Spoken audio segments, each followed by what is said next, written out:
win against the Bucks, 141 to 129. Um, multiple 20-point leads in a game. This absolutely needed to get us ensure that we stay in the playoff seating. Orlando has jumped us, right? That's going to be an issue moving forward. We looking at it 36 and 40 or 36 and 39. You know what I'm saying? We're a couple games under. Goal is at this point to at least end the season at 500, 41 and 41. We really don't have a chance of catching that six seed. Um, I don't know how far the Bucks can fall, but even still, I think they're already at 40 or 41 wins. They literally have to lose out, which after seeing how they played tonight is not incredibly like implausible. Um, I would love to sit here and get straight into the Hawks, but before we do, we got to get into the Bucks. That defense is absolutely terrible. There was one point in the first half where the Bucks were shooting 65% from three and like 80 from the field, and they were only up about 5 to 7. Once they came down to the mean, shooting about uh, 45, 50 from the field, and then what's it called, right around 34, 35, around league average, both numbers from the three.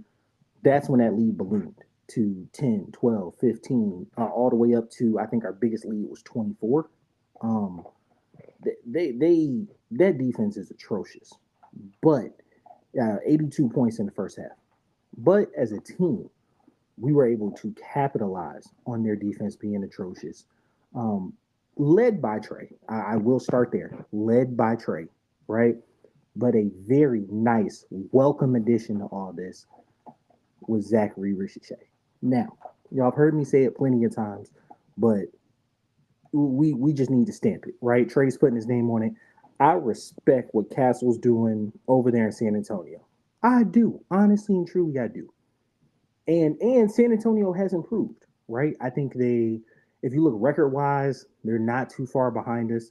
I would say I think Trey's probably better than Victor today, right? But super comparable. And Stefan played most of the season with him. Z played most of the season with Trey. So it's like, apples, apples, right?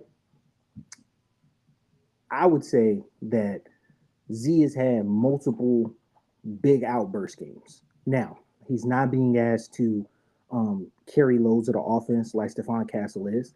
I will give you that, right? Not going to take that away. Um, but what I will say is that he has had really good scoring outbursts.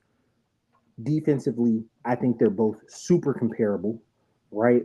Stephon averages like two more assists, and then I think they're right around the same in rebounds. But I think Z-Rich is rookie of the year. And obviously I'm biased. But it is a super close race. And I think we should say is we have a lot of reason to be hopeful with this draft pick.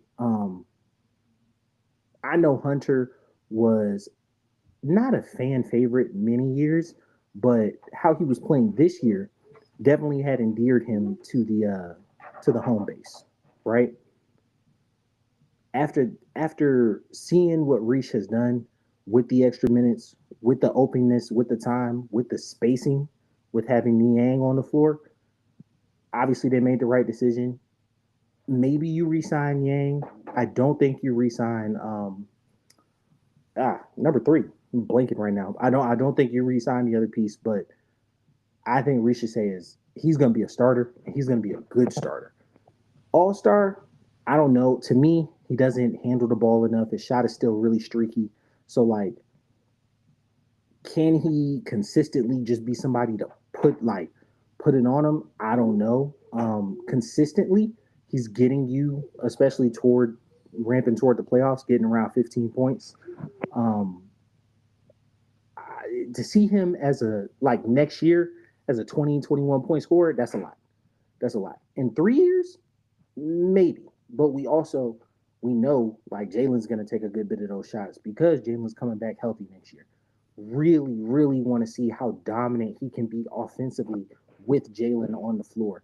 Um, Big O takes good shots. You can see the bones of this offense. And you know how I feel about Coach Snyder. I'm going back and forth um, about whether or not he's a good coach, but his offense is really free flowing and fit to the personnel he has when his personnel is healthy, right? I definitely think Niang fits into this offense, which is why I could see a re-sign there.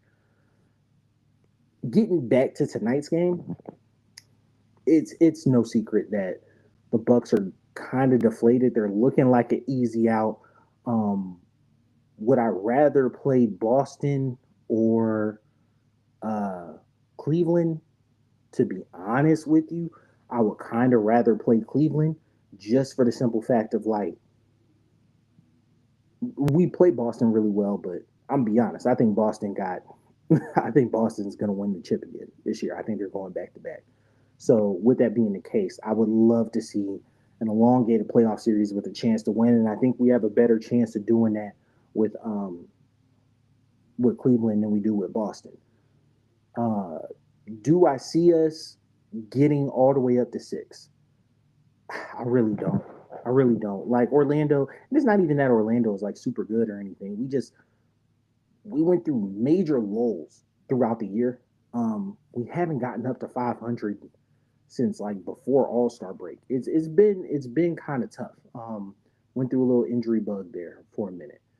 Looking into tonight's game, you can see that like with the health factors not being a thing, easily easily able to put up big numbers against most offenses.